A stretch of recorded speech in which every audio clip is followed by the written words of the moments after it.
We're going to start off with the Frontline Changes Report. There is a number of frontline changes again. Nowadays, every day there are frontline changes, so it's quite scary. And again, all is red this time around.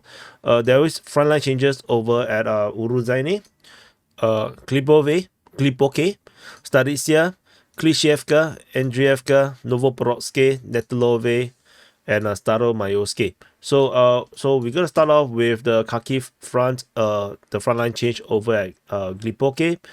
So there is a geolocation of Russian forces geolocated by Crimea Caprice, and this means that the Russian forces is now confirmed to be at this southeastern part of Lipoke, which means that the Ukrainian claims that they have until positions until here is now incorrect. It has been invalidated. Russian forces at least have progressed in this area, or the Ukrainians never had it for all this while. So that's the frontline change over at Klipoke, over at the Lipsy sector. The next frontline change is over at Staritsia, just nearby. Over at the Staritsia sector, the Russian forces finally is geolocated in this area here, which we have been wondering if the Russians have captured. So Russian forces has basically progressed in this area here, and basically reducing the remaining Staritsia by quite a bit.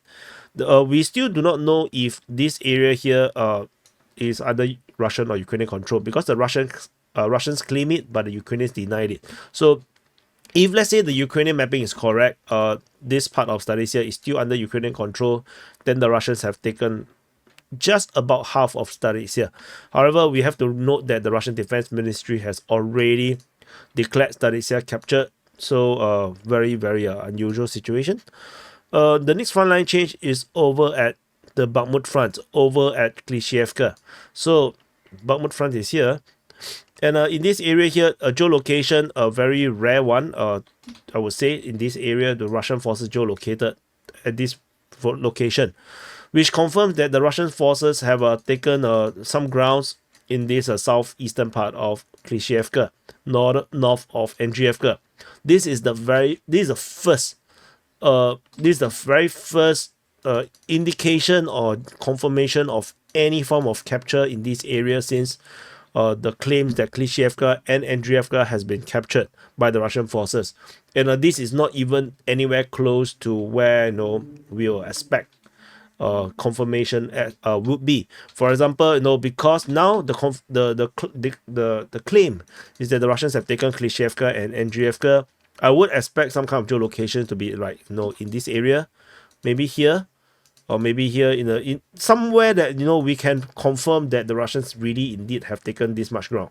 However, what we got is this, so yeah, so that's all.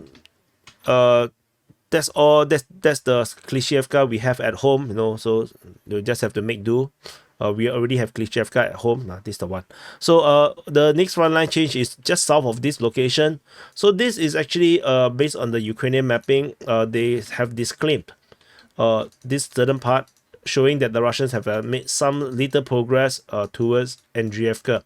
However, on the Ukrainian mapping, Andrievka is clearly still under Ukrainian control. So, and we have no way to confirm that Andrievka has been ever taken by the Russians in the past 2 weeks. So the next frontline change, we move into Novoporodske over at the Adievka front. So this is Adievka city. At the Adievka front, Novoporodske, Russian forces geolocated along this junction of a tree line, confirming that they have taken some grounds towards Novoporodske. They are slowly crawling forward, very, very slowly, but nevertheless, it's still moving forward. So Novoporodske is still under Ukrainian control. The Russians are slowly, trying to straighten the front line, so it's just not there yet. Still a long way to go. The next frontline change after Novoporodske is NETAILOVE. So NETAILOVE, there is some massive changes. Russian forces have expanded their buffer zone around NETAILOVE. So can I zoom in? Just a bit too much. So Russian forces have taken the entire northern part of NETAILOVE in a full control of all the buffer zones that you require to control NETAILOVE, as well as geolocated in the southern part of NETAILOVE, southwestern part. So this actually confirms fully confirmed the capture of NETAILOVE. Like there's no way to deny it anymore. This is firm control of NETAILOVE, and this is based on a Ukrainian mapping by Deep State UA. And so I don't remember seeing Deep State UA acknowledging that the NETAILOVE has been captured. So, but yeah, so it's okay. No, but the mapping clearly shows that it's captured. There is some entrenchment north of NETAILOVE. You can see there's some entrenchment around here in the north. It's now all taken by the Russian side. They have also taken this tree line. And so the only ones the Ukrainians could still deny NETAILOVE is through this forest along the lake. But I also have my doubts if the Ukrainians are there. So anyway, that's some massive change over at NETAILOVE. The next frontline change is over at the Donetsk front, over at Uruzhaine. So, and Staromayoske. So there is this 2 little change. These are not frontline change. These Russian claims. So based on Russian mapping, the Russians have progressed a little bit over on this southern part of Uruzhaine, and as well in the north. This northwestern part of Staromayoske. So the battle at Staromayoske and Uruzhaine continues. So these are the frontline changes report. This like everything there is of the frontline changes. So do press the like button, subscribe, and if you want to access this mapping, the link is in the description. You will also be able to see the latest the videos. So which will be you'll be able to see them. Yeah, like this, you can see them, and of course, but the viewer version, the all this information is on the left. It's a left column, so you can actually get access to all these things. So there's also no videos for other stuff.